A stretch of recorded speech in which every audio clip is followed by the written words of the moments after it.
Me da mucho gusto saludarles. Soy Rolando Isita, divulgador, periodista y comunicólogo de la ciencia de la Dirección General de Divulgación de la Ciencia. Hay muchas maneras de pensar, pero lo que yo quiero compartirles es que hay una muy particular que tiene que ver con cada uno de nosotros hoy. ¿Cómo es esa manera de pensar? Aquí lo que están ustedes observando es un par de huellas humanas. Las separa entre una y otra 3 millones de años. La de la izquierda es la huella más antigua que tenemos registrada de los seres humanos, allá en África, de donde todos partimos y compartíamos ser una especie más con los primates, con los gorilas, con los orangutanes, los chimpancés, los homínidos. Y la huella de la derecha es también la huella del hombre 3 millones de años después, pero en el satélite natural del planeta Tierra, la Luna. ¿Qué pasó entre esos 3 millones de años? ¿Cómo estos ancestros desprovistos que no tenían más que lo que traen puesto encima, pudieron en su andar, saliendo de ahí de las llanuras de África, de esa naturaleza, caminar, dejar su huella y la gran hazaña, proeza de habitar todo el planeta durante todos esos 3 millones de años, 40.000 años los más recientes de la última glaciación, en esa naturaleza que de la glaciación con esos fenómenos como los rayos incomprensibles, pero es la naturaleza expresándose como es ella, no como que sea ese cielo nocturno, ¿por qué es así? Así se mueve, independientemente de nuestra voluntad. ¿Y qué enfrentaron aquellos? Tenían depredadores. Algunos de ellos, los dos de abajo, el esmilodón, mal llamado tigre de dientes de sable, quedó extinguido y era más poderoso que los eh, ancestros de los humanos. Estos osos del lado izquierdo también extinguidos. Aún existen los chacales, perros salvajes, las águilas, que aves de caza, que podían llevarse al cachorro ahí en medio de las...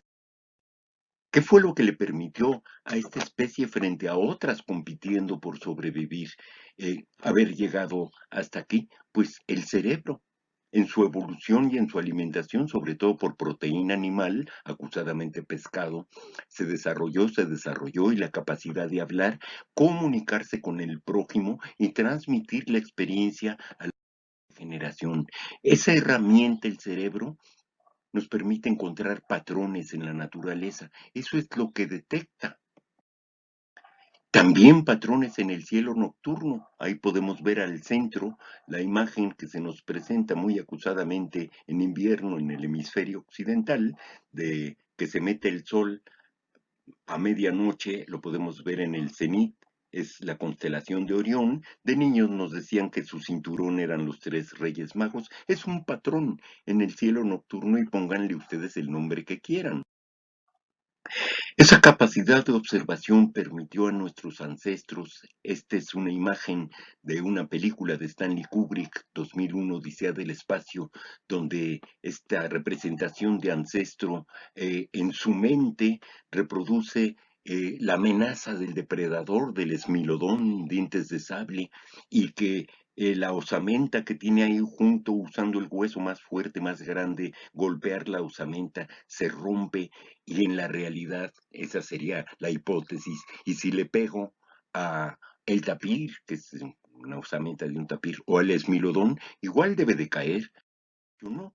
Pero así como desarrolló esa herramienta en su mente, observando la naturaleza, cómo se comporta, cuáles son sus formas, esto pica, esto no pica, puedo usar instrumentos para desarrollar mis vestimentas, mis armas, tanto para cazar como para sobrevivir y transformarnos de aquellos que competíamos con los simios en los... Y parte de esas expresiones era detectar esa naturaleza, aprender de ella, cómo cazar.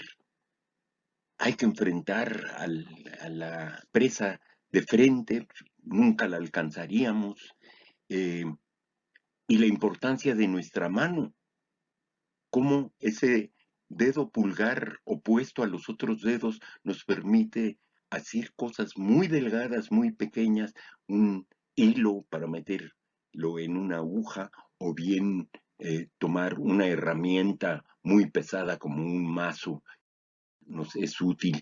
Y esa capacidad de observación de los fenómenos de la naturaleza, igual se observó el fuego, y cualquiera ejemplar de la especie que hubiera tenido la curiosidad de qué es eso, cualquiera de nosotros es Prometeo, nada de Dios es mitad Dios, mitad humano que le robó los secretos a los dioses. No, es ahí la naturaleza misma. El que lo observe, puede caer un rayo, enciende el fuego en un bosque, tomo una rama, está caliente, y además aprender a reproducirlo, sea friccionando un palo con otro o golpeando un pedernal.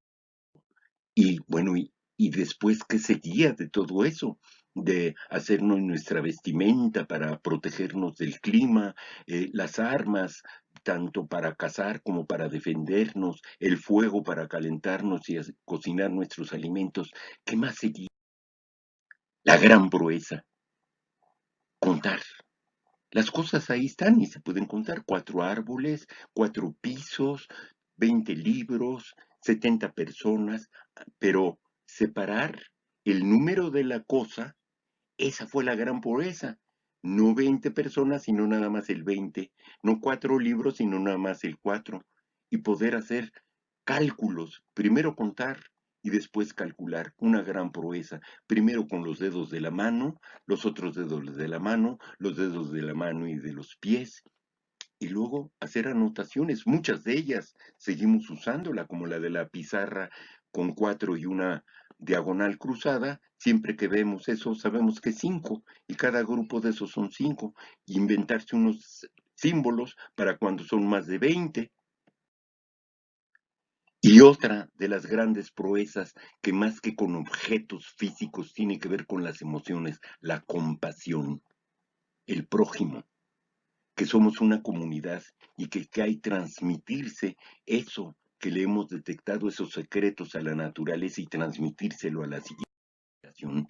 Y así como eso, desde haber hecho selección de arriba a la derecha trigo silvestre, arriba a la izquierda maíz silvestre, abajo a la izquierda arroz silvestre, ir eligiendo las mejores semillas para después tener el actual, ese trigo que nos sirve para hacer pan, ese arroz que nos sirve también de cereal, alimento nutritivo, ese maíz de 30 centímetros, el sea maíz, las 3 grandes aportaciones de la especie humana a la alimentación de todos los humanos que salimos de África y hoy habitamos el planeta. Y así como eso, cómo detectar cómo se mueve el cielo. Necesitamos reglas, referencias para ver cómo se mueve, porque en la medida en que entendemos cómo se mueve el cielo, también entendemos qué pasa aquí abajo en la tierra con la naturaleza, y poder saber cuándo es el mejor momento para sembrar, cuándo es el mejor momento para cosechar. Aquí está el sol, aquí está la luna, aquí está Venus, y para eso usamos estas reglas de referencia que en todas las culturas de la especie humana existen en el. Estas son las nuestras, son observatorios astronómicos. Tanto arriba a la derecha, los toltecas en Teotihuacán, los mayas en Uxmal y Chichen Itzá, los olmecas en el Taquín, observatorios. Y bueno, esto fue por qué suceden las cosas. Ahí vienen las otras maneras de pensar que no son confiables. Amigos y atribuirle, por ejemplo, la Vía Láctea, que es el espinazo de un buey, o que es una serpiente emplumada, o otra serpiente emplumada, que es Cuculcán, o el Camino de Santiago, o la leche que derramó la diosa Hera, que no quiso darle de amamantar al Hércules niño, y se riega y por eso se formó. Y que somos títeres, amigos imaginados, que somos piezas de ajedrez de los grandes dioses, que nadie puede demostrar, como los fenómenos de la naturaleza, sí el rayo, el sol, la luz, el calor, los animales, el crecimiento de plantas, pero de ahí a atribuírselo a pues son otras maneras de pensar. Por ejemplo, el planeta, que si es redondo, que si es plano, allá Eratóstenes en 2076, digo, el año 276 antes del año cero. Nuestra era es de el año cero a 2020, del año cero para atrás. Se cuenta en reversa, así que el 194 es más cerca de nosotros, 276 más lejos de ese año cero. Eratóstenes observó la luz del sol que caía perpendicular en algunos lugares y en otros lados caía de lado. Esos lados, por ejemplo, de Siena a Alejandría, que medían 800 kilómetros de distancia, en el equinoccio la luz del sol pegaba perpendicular a la Tierra y a 800 kilómetros de ahí, en Alejandría, había sombra. Entonces lo que él dedujo en principio que se trata de una esfera. ¿Por qué? Porque si no, de los dos lados, si fuera plana, no habría ángulo en una de ellas, o hay ángulos en las dos, pero no, como es redonda, en una no hay sombra y en 800 kilómetros sí hay sombra. Y esa sombra además la midió 7 grados de un transportador de 360 grados, ese ángulo mide 7 y de toda la circunferencia, 7 grados representa un cincuentavo de circunferencia. Son 800 kilómetros de distancia, multiplico 800 por 50, me da 40,000. Y justo ese es el perímetro de la Tierra. Dos cosas descubrió de su observación de las sombras. Uno, que la Tierra era redonda, y dos, que además mide 40,000 kilómetros. Y eso mide el perímetro en esos años, con esa manera de ver y de pensar. Más tarde, en 1543, Nicolás Copérnico escribió en latín. No todos hablaban latín, más bien los del poder, pero los pueblos hablaban o francés o español o italiano, pero no latín. Está escrito en latín. Él, tomando los conocimientos ya de Eratóstenes y muchos otros más, dedujo que era la Tierra la que daba vuelta alrededor del Sol, en vez de que la Tierra fuera el centro del sistema planetario o del universo, cosa que chocaba con las ideas de los amigos imaginarios. Pero como estaba en latín, no le pasó nada, cosa distinta a Galileo, que además usó un telescopio para observar el cielo. Los telescopios ya se habían inventado, él no lo inventó. Sí lo usó por primera vez para observar el cielo y confirmó las ideas de Copérnico haciendo sus observaciones de otros planetas, como por ejemplo de Saturno. Esto es lo que él vio, pero no era que así fuese Saturno. Lo que pasa es que su herramienta, su instrumento, las lentes estaban mal pulidas, pero a final de pudo llegar a ver esta imagen con un telescopio muy semejante al que él utilizó y que se trata de una esfera rodeada por unos. Y mediante esa misma, otros miembros, otros ejemplares de la especie se ponen a observar por qué vuelan las aves y analizar de qué se trata, cómo es. A ver, tienen esa. Ay, cuando pasa el aire a través de esa forma, como el aire es uno solo, el aire de arriba pasa más rápido en la curva que por abajo, que es plano, y como es el mismo, entonces el de arriba al pasar más rápido se hace un vacío en la curva y eso hace que se eleve el malito, el ave. Si lo hacemos con nuestras propias máquinas y lo probamos, funciona, observando lo que está allá afuera, no lo que está aquí adentro cabeza, que nos dice la luz, por ejemplo, no estará arrastrado el sol por ningún caballo con una carroza de un griego, es una bola de fuego. Y otro ejemplar de la especie, este es un inglés que le tocó llamarse Newton, eh, observa que a través de un prisma, la luz del sol se descompone en los colores del arco iris, como sucede también con las gotas del agua cuando llueve, las gotas de agua cuando llueve, si tenemos el sol a nuestra espalda, podemos ver. Pero lo hizo en condiciones controladas dentro de un cuarto oscuro, hizo pasar luz a través del prisma y observó el fenómeno que todos podemos ver con el arco iris. Y además introdujo una herramienta matemática de la misma manera que si multiplicamos 3 por 5 nos da 15 y no supiéramos cuál es el 15, pues es 3 por 5. Si no supiéramos cuál es el 3, dividimos 15 entre 5. Y si no supiéramos cuál es el 5, dividiríamos 15 entre 3. Pues de la misma manera sucede con las masas. La masa de un objeto multiplicado por la masa del otro entre sus distancias al cuadrado nos dan la fuerza de gravedad de por qué no se larga la luna o por qué no se nos cae encima. Es una expresión matemática de un fenómeno que todos observamos. Ahí está la luna, no se cae y no se...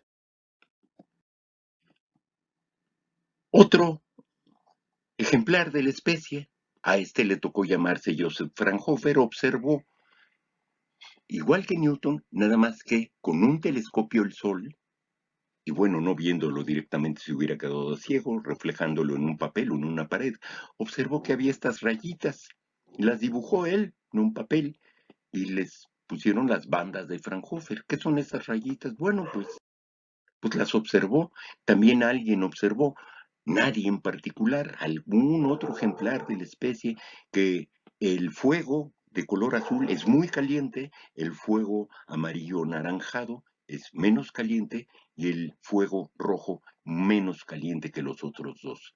Algo nos puede servir saber. Así lo expresa el fuego mismo. No lo que dice nuestro cerebro, sino lo que a través de nuestro cerebro detectamos del fenómeno. Hacen Bunsen y Kirchhoff, juegan con el prisma de Newton, nada más que en vez de la luz solar es fuego de un mechero, que le ponen una lente para que pase la luz de la flama a través del prisma y que se observa del otro lado. Pues lo que se observa es que lo que se ponga en el fuego expresa las rayitas de aquel nada más que ahora no es el sol, sino cualquier material que se ponga en el fuego presenta esas rayitas, estas se llaman líneas de absorción, al revés de las otras que son negras, que son porque emite, eh, estas absorbe, pero el fenómeno es básicamente el mismo. Entonces, los patrones de todo, siempre que ponga sodio en el fuego a través de un prisma, me va a aparecer un patrón así, o el potasio, así que los elementos tienen huella en el arco iris. Otro ejemplar de la especie, a este le tocó llamarse Christian Andres Doppler, observó que un motor de una máquina detenida suena igual para un observador que esté adelante o un observador que esté atrás de la máquina, pero si la máquina se está moviendo, el observador al que se acerca a la máquina notará que el sonido del motor es agudo y el observador que está atrás, alejándose la máquina, detectará que el sonido es más grave. Las ondas son más largas, cuando se acerca son más cortas. La luz, como se comporta con ondas, también. Las ondas de luz. Si la fuente de luz se acerca, el observador notará que se corre hacia el azul del arco iris, y si se va alejando en esa luz del arco iris, notaremos que se va la luz, tiende a ser rojo. Estos dos otros ejemplares de la especie que les toca llamarse James Clerk Maxwell y otro, el alemán Heinrich Rudolf Hertz, detectan que tanto la electricidad como el magnetismo son las dos expresiones de un mismo fenómeno, el electromagnetismo. Y el señor Hertz además hace el experimento de generar ese electromagnetismo y poderlo transportar a través del aire artificialmente. También eh, observar que si pasamos electrones, electricidad, a través de un alambre y se resiste y se calienta el alambre. Puede calentarse tanto que inclusive se enciende el alambre y termina por fundirse, pero si le quitamos el aire para que no haya combustión, lo encerramos en el vacío en una bombilla, hacemos pasar electrones a través de un filamento de metal, se calienta tanto que emite luz y ahí tenemos artificial con esa manera de ver y de pensar.